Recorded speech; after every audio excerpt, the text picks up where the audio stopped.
mettre sur pied une... Dans un état de droit, il y a une justice indépendante.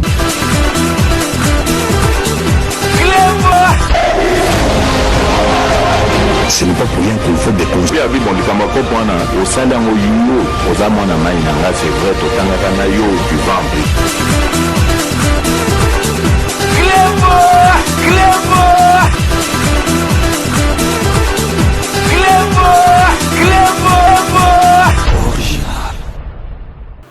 Salut et bienvenue sur cleboisoriginal.net. Merci de votre fidélité. Je ne cesserai jamais de vous remercier pour la dite fidélité. 5 minutes avec César Ngadi, tout le monde est d'accord et il en restera ainsi pendant très longtemps. 5 minutes à l'élo, Tokolobela, Obele Sige Moko. Boyebi 5 minutes ezalaka wana pour ekitisa bino motema pour epesa bino ba version oyo ya solo parce que internet congolais akoma ko utiliser ngo na ndengi oyo ye alingi et puis mingi bakoma ko utiliser ngo pona ko salir mboka na biso et puis pona ko salir président de la République. Bomoni émission na biso précédente ndengi to expliquaki makambo ya ba jeep oyo ya ba député. Bomoni après ba vidéo et koti porte-parole, il y a parlement, il y a lobby, député, lobby, l'andika kandengi biso to expliquer ki bino. Mais les lotos ali ko expliquer bino na 5 minutes, to kolobe la sige oyo, il y a matata mponyo pour te faire comprendre bino, pour nanini Sénat est organisé qui vote moko ya lokuta de façon kakake. Ba couvrir matata mponyo ba livrer na justice te mais to yebisaki bino ke Fachi Beton azali muta ba stratégie to yebisaki bino ke masolo ango ekene ndengi wana te parce que matata mponyo azali fa kwa moko intellectuel to ko lakisa bino lelo bino moko boko kamwa mais boyebaki ke to yebisaki bino boza la confiance présent Fachi Beton ceux qui bozele na droite arobima na gauche matata mponyo to yebisi bino a ko échapper jamais na justice oyo président de la République ati en place en collaboration na IGF. Tozo profiter de l'occasion avant to kene musika tozali ko senga penza na ba konjamboka ba renforcer sécurité ya président oyo ya mukonzi ya IGF boyebi ke a échappaki na attentat balingai ko bomaye. Donc mutumoko inconnu à lati tennis civil alingaki attiré masasi. Heureusement que donc ba policier bazalaki toyebi déjà que toyoki que ba renforcer déjà sécurité ba policier balongoli bango ba tirer penza ba militaire to sengi penza ba renforcer botalaka mutu azali ko sala masolo que ba fa kwa tout ba bima ba ko lingaye jamais. Donc to sengi lisu to répéter avant to développer masolo na biso donc ba renforcer sécurité ya mukonzi ya IGF parce que masolo o tozali komona na mboka na biso ezo pesa mawa tozali ko comprendre lelo pona nini bazali ko couvrir na kati ya Sénat muyibi lokola matata mponyo parce que bango nyonso tu wana babandai ko faire partie ya système wana o to ko faire découvrir bino lelo na kati ya émission na biso mais boye bakaka ke papa na biso de heureuse mémoire papa Etienne Tshisekedi asalaki depuis Mobutu mwana na ya azwi yango Félix Antoine Tshisekedi ekokende na maite ekosala musala na yango parce que toyebite soki Félix Antoine Tshisekedi azoka pouvoir te na makambo tozali komona dans 10 ans toyebite eloko nini elingoki kosala mboka na biso en tout cas na niveau oyo bamiyibi balingoki kokomisa ngo elingoki kozala impossible nzambe ayokeli biso mawa lelo Félix Antoine Tshisekedi azali kosala musala mpona kozongisa mboka na biso na esika ezali parce que ezali facilité mais batu oyo bazali kolanda biso bokanisa te ke musala oyo Félix Antoine Tshisekedi azali kosala azali ko risquer vie na ye akotika yango po na mutu mususu yango na tozali ko yebisa bino ke 2023 Félix Antoine Tshisekedi ako passer lisusu donc ako passer na makasité peuple mutu et ko voter ye ensuite soko si des mandats na ndenga lobaki ye azali mutu akosala des mandats ako forcer te et puis pouvoir il faut tikala kaka na maboko ya UDPS na maboko ya UDPS parce que musala oyo UDPS ezali ko sala parce que il faut elanda musala et puis baye bake batu oyo ya FCC baye bake bakozongaka jamais na pouvoir. Donc revenons maintenant à notre sujet du jour au na FCC bino lelo tozaka na sujet moko.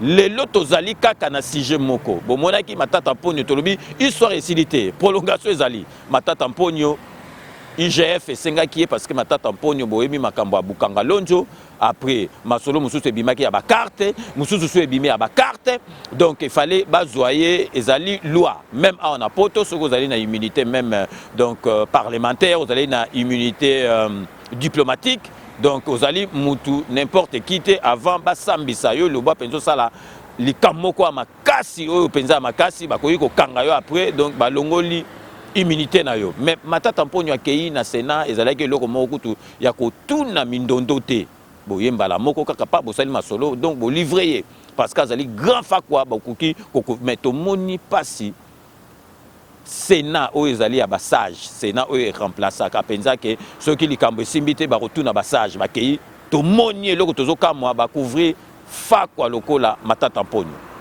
fakwa lokola matata mponyo bakouvrir tozali kopesa bino po bomona niveau oyo fakwa intellectuel ezalaki na kati ya mboka na biso boyebi na période ya matata mponyo 4 ans oyo asalaki na kati ya primature à part ba réunion ya conseil des ministres oyo ebandaki kuta umela nango te ebanosaka lem susu 30 minutes parce que donc na mutu abandaki ko président ngo donc kanambe donc bourrique donc babandosana ba makambo ya yaka ne kaka ba PC ba papier donc babimi na bombo omona oyo le contraire na président Félix Antoine Tshisekedi omona ebandi na 12h et aussi na après minuit pour bomona ke bazosala musala bomonaki à part réunion conseil des ministres réunion oyo matata mponyo estoraki donc oyo abebango mo babengaki réunion oika stratégique donc ezalaki stratégie ya koyiba ya bafakwa to bando mone bando banda 7h du matin batutu bando quand babi donc to moni première fois premier ministre bando ya na 7h du matin donc 7h du matin wana ezalaki stratégie ya bafakwa na bafakwa donc nazali déjà ko prévenir bino boko yoka donc malili na nzoto po bomona vraiment mboka na ndenge na lobaki ne bandeli soki président Antoine Félix Antoine Tshisekedi ayaki te toyebi te soki donc et continuera toyebi te soki mboka na elingo kotelema lisusu yango bomoni ke bato lokola ya mayele bakomaki bazoba ya kanambe parce que bazalaki na yebi te koyiba ya ndenge wana batikela bino koyiba ndenge wana donc ba montant auto tozali komona siko tozali ko imaginer ye moko kanambe abandi koyiba na niveau ni po tikela bato ba yiba na niveau auto toyebisi bino réunion moko à part ba conseil des ministres donc matata mponyo instauraki réunion moko donc bazobenga ka stratégique et bando banda na 7h du matin pour mon monde donc réunion wana ezalaki ye moko premier ministre après ministre ya finance ya budget na économie et puis na suka na yango pe gouverneur ya banque centrale bando ozala donc bato tout place mbongo etunaka bazalaki wana donc place mbongo ebima na banque centrale bazalaki wana matata mponyo azalaki wana ministre ya finance, ministre budget, ministre économie, donc ba ministère oyo régalien oyo penza oyo ya solo donc or que bazoya réunion ane zalaki po bayi bambongo donc en tout cas na yebite so pena na vandi nazo comprendre congolais na yebite soki congolais motema mabe oyo niveau oyo to yebite soki nzambe asala biso ndenge nini nazali ko pesa bino ba montant nazali kopesa bino siko ba montant boyo ka réunion ka stratégique wana matata mponyo asalaki ki moyibi na yango niveau nini ki fakwa nango ezalaki boyo ka bino moko ba montant donc matata mponyo asalaki 4 ans na 4 ans wana donc to ko multiplier par 12 mois et sali 48 mois boyo ki bien matata mponyo na primature asala 4 ans 4 ans wana donc na année moko ezali 12 donc il faut tout multiplier par 12 et puis c'est 48 mois. On a 48 mois wana ba lundi et 4 donc on soit 48 mois wana multiplié par 4 et on peut ça 192 mois ndenge to bengaka na France na Belgique na Kisasa bo bengaka 192 mois. Sikoyo boyoka ba somme ya ki fakwa intellectuel ya ye moko premier ministre na batuna ye wana o basala ki réunion na bango Oscar stratégique au bazo ya 7h du matin tozo que la bango matin matata mponyo penza azo pesa exemple sur ministre ya na reta donc wana ezaki ki fa kwa ko sakana te tobi 7h donc 7h du matin donc na 7h du matin na boyoka ba montant ba bandaki kozwa ye moko premier ministre matata mponyo boyoka bino moko matata mponyo na réunion moko abandaki kozwa $20,000 donc si tu as $20,000 wana to multiplier na 192 mois donc 192 mois et pesibiso 3 840 000 dollars américains. Na lobi lisusu 3 840 000 dollars américains. Ba membre na mususu à part yemoko premier ministre azozwa 20 000, bango ba membre na mususu bandozwa 15 000. Tozu 15 000 dollars wana chacun, to multiplier en gros par 6. Ensuite, tu multiplies par 192 mois et que ça biso 17 280 000. Donc, Congolais, na évité ezo ce qui sangana maona motema. Comment okokoza la motema mabe au moment où donc na cité batu kutu po balia bazo sala ba tour na ba quartier. Donc sikoyo soki to sali somme nyoso tout. Oyo ya ba membre ya réunion wana na premier ministre boyoka montant oyo bandaki kobima. Total général, il y a 4 ans, on a matata pour bon, imaginez qu'à 4 ans, suko soki donc indek bato andolo bake donc kanamba tikala na 4 ans ya pamba. Donc boyoka bo salaka bozoka ba machine. Donc ezali pasina ma wana motema na 4 ans ya pamba boyoka ya matata mponyo donc na yebsaki bino abandoi kozwa na 4 ans na azwa 3 840 000 dollars pour naye premier ministre. Ba membre na yo babandoi ko assister na réunion wana bazwa 17 280 000 dollars. Donc tozui ya premier ministre matata mponyo, tozui ya ba membre na ye total général na 4 wana boyoka bo garder souffle mais ezali pasina ma wana motema. Donc bango nyoso tout na 4 wana na réunion wana bazwa mbongo ebima na caisse ya l'état na banque du Congo tondolo bake Congo na biso eza na mbongo te mbongo wana nyoso tout ebima wana bakokai kotonga bo pito makambo ebele boyoka. Donc total général epesaki 21 120 000 dollars américains. 21 120 000 dollars américains. Donc na réunion wana o bazoya na bango na 7h du matin balai na bango bapongi to séculaire nini. Donc na mbongo nyoso tout wana sur 4 ans et pesi 21 120 000 dollars.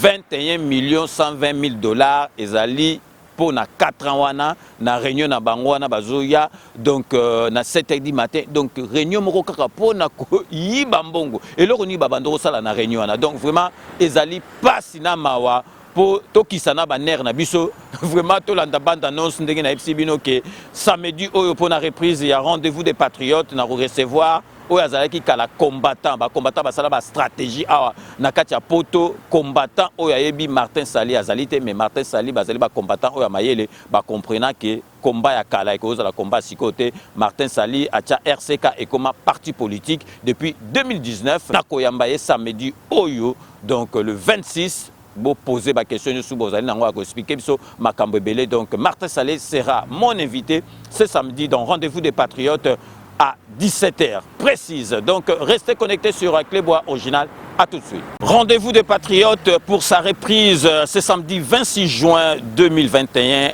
à 17h. Je reçois Martin Sali, président du RCK. Chers compatriotes, c'est samedi 26 juin 2021 à partir des 17h, le grand rendez-vous des patriotes avec César Ngadi, le Clébois.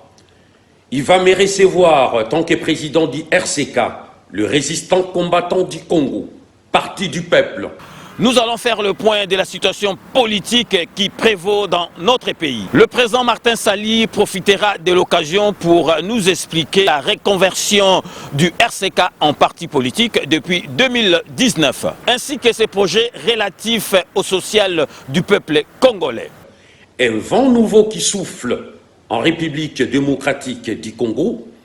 Sur les plateaux, je vous expliquerai pourquoi les RCK s'est reconverti en parti politique au pays depuis février 2019 et je vous expliquerai les projets actuels du RCK et surtout les propositions et des solutions que nous apportons au peuple congolais qui sont sur place au pays. Rendez-vous des Patriotes, c'est ce samedi 26 juin 2021 à 17h. N'oublions pas que le Congo nous appartient tous. Donc nous devons nous battre pour notre pays. Martin Sali oyo azalaki combattant ya solo awa na kati ya Europe boyebi ba combattant ya solo ba comprena que combat ekoki kozala ndenge zalaki liboso te. Martin Sali, c'est samedi pour la reprise ya émission Rendez-vous des Patriotes akozala invité na ngai na 17h ti na 20h. Bozala wana po bo poser ba question na bino nyoso tout. Batata bamama bandeko. Tokomona na samedi oyo à partir ya 17h. Bozala na etando ike bokoyoka nyonso oyo nazali na yango pona koyebisa pe kosolola na bino. Martin Sali a expliqué biso ndenge nini RCK ya ba combattant et comment parti politique depuis 2019. Bazali ko accompagner président de la République Fachi Beton na musala oyo azali ko sala. Pourquoi lelo to komi parti politique? Pourquoi lelo tozali ko bunda pona ko trouver ba solution pona peuple oya biso azali na mboka? Et puis a expliqué biso lisusu ba combattant oyo batikala ti lelo combattant oyo bazali ko lobake mboka na biso ezali occupé a expliqué biso bango bazali kosala combat ya motindo nini. Donc boyebi émission na biso ezali à téléphone ouvert, bo hésiter te, bo poser ba question nyoso tout bozali na yango parce que Martin Sali président ya RCK a ko répondre na mituna na bino nyoso tout. Rendez-vous ezali samedi. Rendez-vous des Patriotes, c'est ce samedi 26 juin 2021 à 17h. Tout le monde est d'accord et il en restera ainsi pendant très longtemps. Bobo Sanate, Kanambe Akozwa, Masolo, Nambuchu, Penadikos.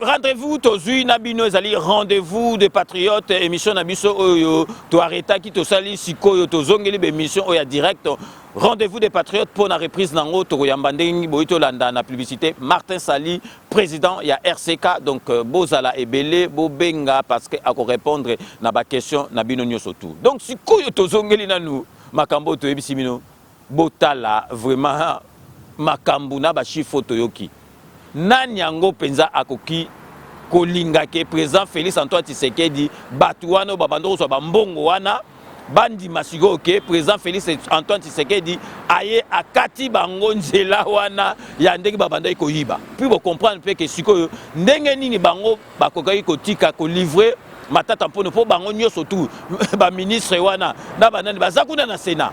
Donc Sénat wana eza ba fakwa yango to senga ina président Sénat wana donc ba longola ngo kaka ezise sous tendenge makisa la sala ki na Sénégal. Bozo se rendre compte donc vraiment en tout cas bato bazalaki avant na Kanambe bazanga mawa. Donc ba congolais bozo mona pa libanda bato ndenge bazo souffrir. Peuple ndenge bazo souffrir banzela ndenge zate.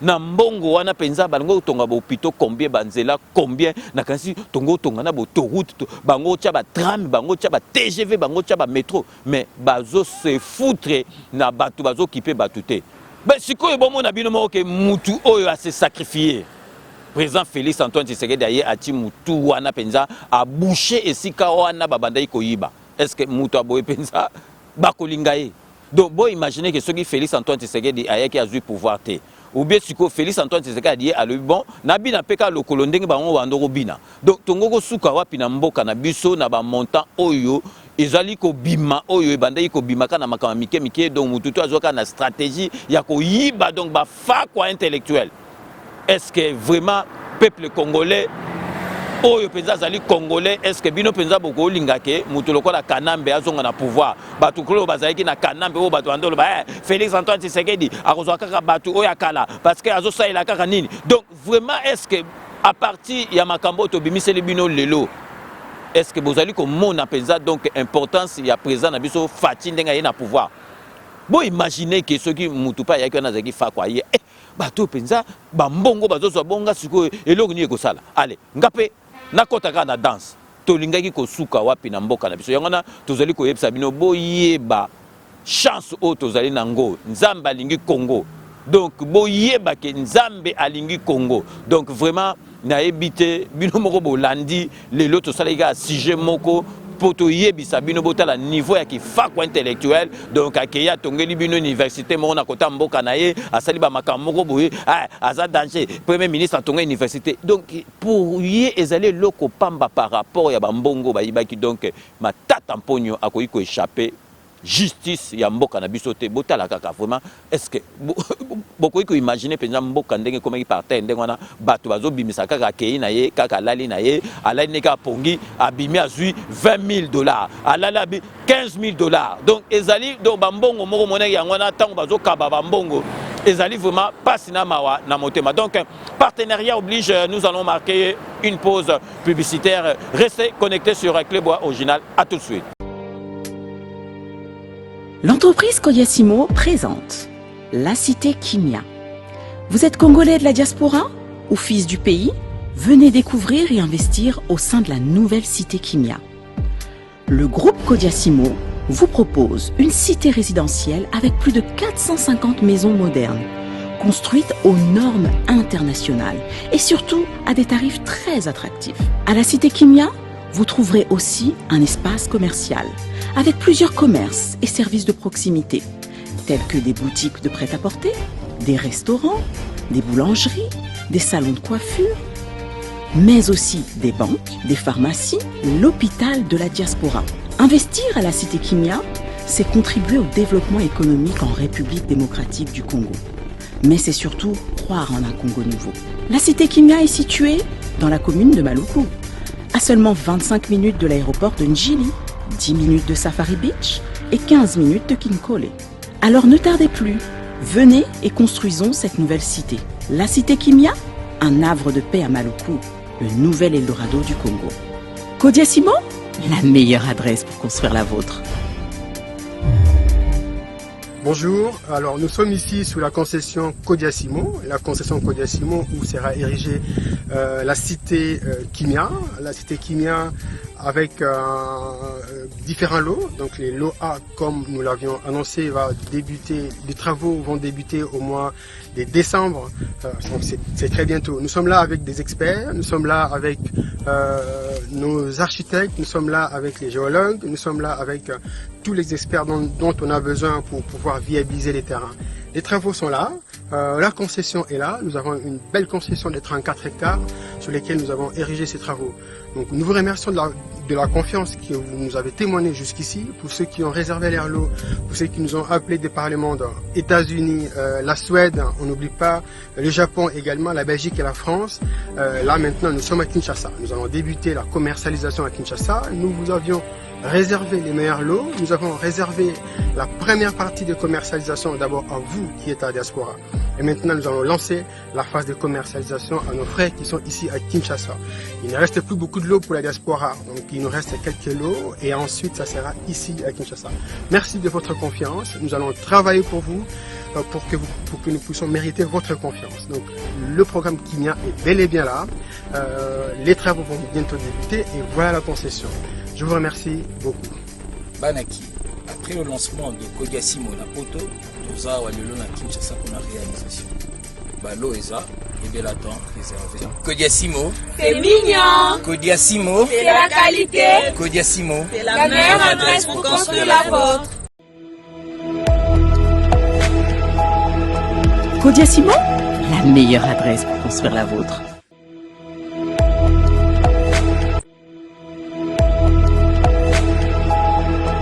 Kodiasimo, la meilleure adresse pour construire la vôtre.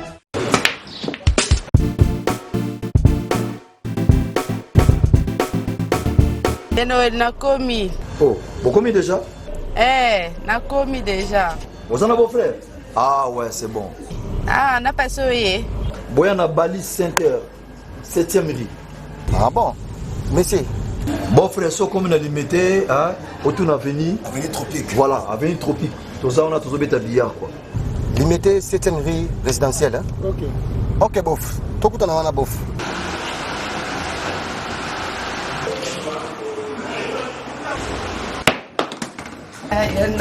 Oh, ma petite sœur, ça va? Waouh, bon. Ouais, ça fait longtemps. Tu es pour un mariage, un mariage. Tout justement, salle de fête Pesalia, il y a bien kitoko. Ok. Hein?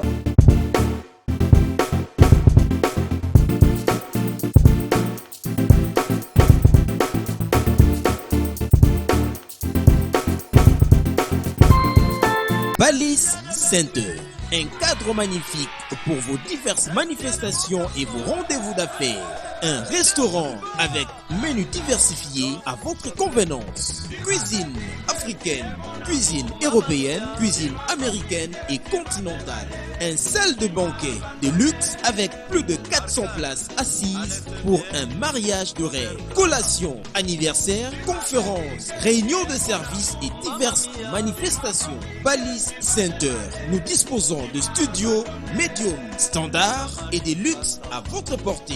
Deux appartements de 1 et 2 chambres avec salon, cuisine et salle de bain. Et des 3 chambres, salle à manger plus 2 salles de bain.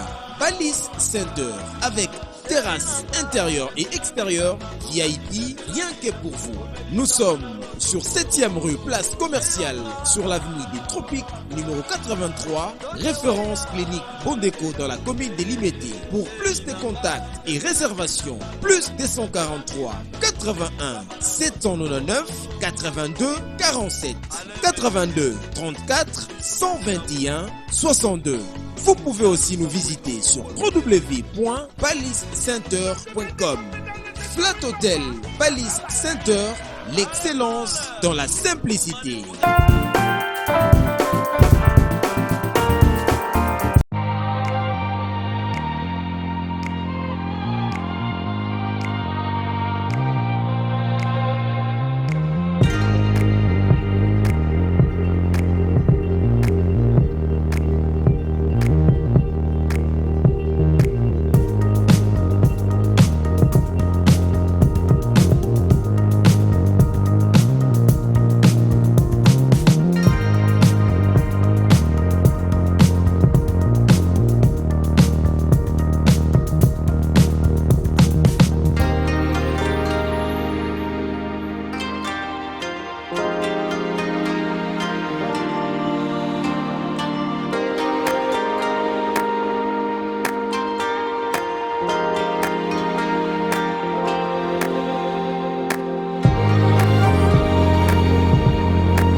Rome C20, service traiteur, organisateur d'événements, allant du cocktail en passant par les akouskis et le traiteur qu'il faut. Vous avez toutes les spécialités, africaines, européennes, asiatiques, du monde entier. Quel goût, quelle perfection, quelle propreté. La dégustation est au rendez-vous grâce à Rome C20. Vous savez les contacter au 0032 465 22 11 72. Rome C20, le meilleur dans son domaine.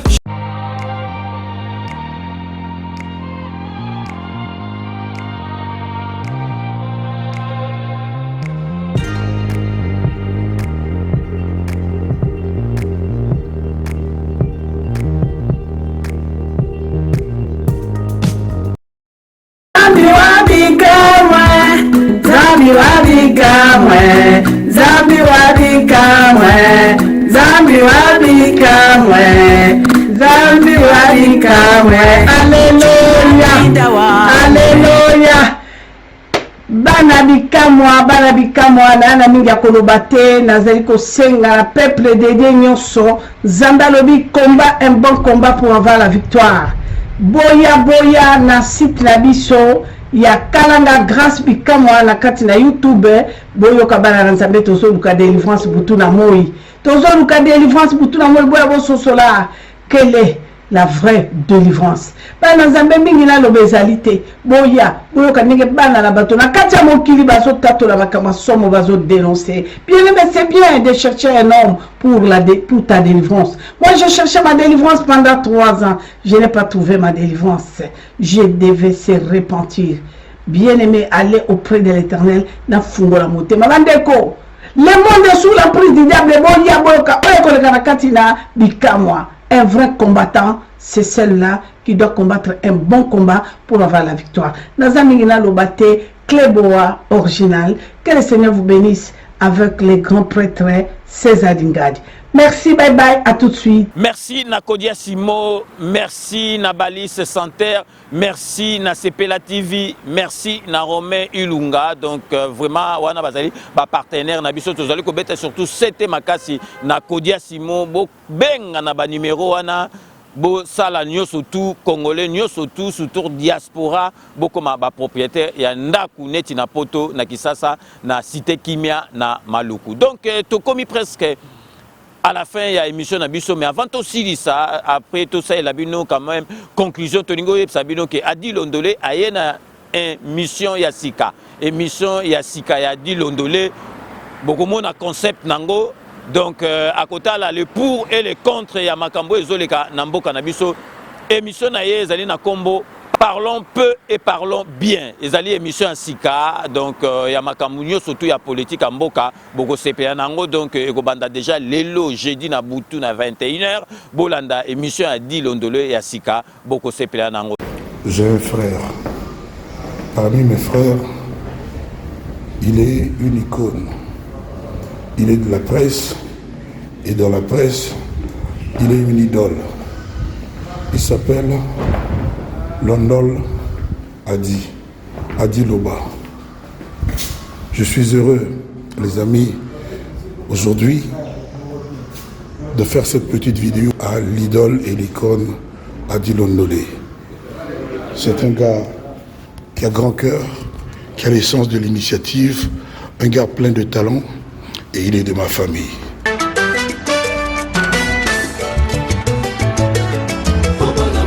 Adi Londolé, le célébrissime, célèbre journaliste beau comme un dieu. Soyez connectés sur Adi Loba TV dans votre émission Adi Loba. Adi Loba TV, aïe, Pipo, Jean-Philippe. Pour la vulgarisation de tous vos événements. Tokomi na suka eloka na lingi na Sabino. Bato mususu babandoko tia tembe a kamere bazo tambola donc a Kongola zanga sonia bazo tambola o kamere ba preuve ni na yibaki aza innocent botika ye. Donc même système oyo bomoni oyo salami oyo tozolo ba ke réunion zong stratégique ba système yango wana bozo mona ke mbongo ezobima atiti ba biloko moko bo comprendre te siko kamere bilo bo kasa Félix Antoine Tshisekedi kamere obima donc pas sur oyo Félix Antoine Tshisekedi a sali nyoso pour justice zonga. Il est en côté na pouvoir donc tout nous surtout babimi na ba prison ou ba prisonnier politique donc justice zone bokansa donc Félix Antoine Tshisekedi a ko sacrifier mandat na pour na ba fa quoi jamais ko sacrifier mandat na pour na ba fa quoi et puis boyeba ke matata mponyo akokangama et puis esilité ba misusu pe bazali justice na biso et ko continuer. Moi je connais l'attitude des voleurs. Retenez madame. Le vol, c'est tout d'abord un esprit. Et il y a un esprit frère qui marche avec le vol tous les jours. C'est les mensonges. Ils marchent ensemble. Vol et mensonge ensemble. Tout voleur, c'est un menteur. Tout voleur, c'est un menteur. Quand nous contrôlons, nous savons, les voleurs ne passent pas facilement aux aveugles. L'esprit que vous voyez dans les voleurs qui volent au marché central dans les sacs, que vous voyez dans les voleurs qui volent dans des maisons, c'est le même esprit que vous trouvez dans les voleurs qui sont gestionnaires publics, avec cravate ou qui que ce soit. C'est le même esprit, même réaction. Ils sont des menteurs pour passer aux aveux, pour avouer, ils peuvent vous faire passer par des gymnastiques incroyables. C'est ça, les voleurs, c'est un menteur dès le départ. C'est deux esprits, les vols et les mensonges, qui marchent ensemble. Voilà ce que vous devez retenir, madame. Donc, pour nous, quand les personnes que nous mettons en cause s'agitent, pour nous, nous trouvons que c'est normal. C'est vous qui mettez en doute ce que nous disons. Mais nous, c'est la même réaction que nous avons toutes les fois que nous avons affaire à ces gens-là. Donc, il y a un lelo, to beta qui s'est tout avec Sabino. Pourquoi bateau bazali na kati? Ya Sénat bazali pe ba fa kwa kaka neti matata ponyo.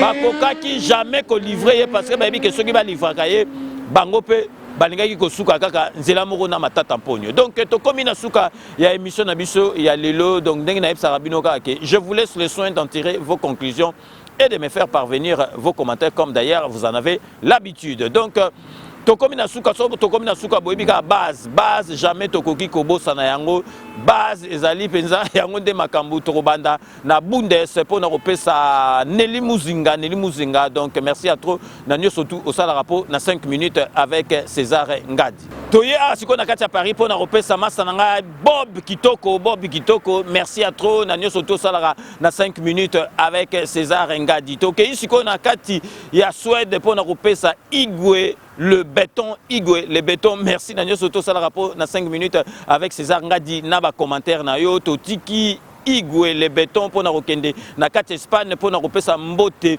na Beloti Mavungu, vrai chéri Beloti Mavungu na kati Espagne. Donc il y a Lolo Penza Ndima qui a zalaki na ba doute mais amlobi en tout cas Beloti Mavungu vrai chéri ya kosakanate na kati Espagne totiki Espagne tokei na kati ya London pour na kopesa mbote na honorable Jean Moutala merci na nyoso tout au sala rapport na 5 minutes avec César Ngadi tokei sikoyo na kati ya Normandie pour na kopesa Thomas Mbona merci na nyoso tout au sala rapport na 5 minutes avec César Ngadi tokosukisa na Nabibi pour na kopesa mbote na Babi Lumumba merci Nanyo surtout au sala rapport na 5 minutes avec César Ngadi. C'est avec Babi Lumumba que nous mettons fin à ces 5 minutes avec César Ngadi. Merci de l'avoir suivi. Cette émission a été réalisée par Yalolo Swami, assisté de Willy Kunda. Nous allons nous retrouver avec grand plaisir dans 24 heures pour un nouveau numéro. D'ici là, portez-vous bien.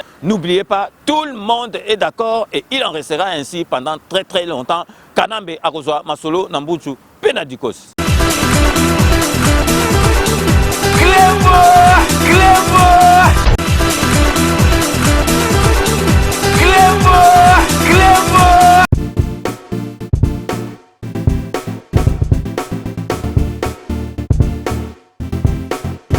On doit mettre sur pied un état. Dans un état de droit, il y a une justice indépendante.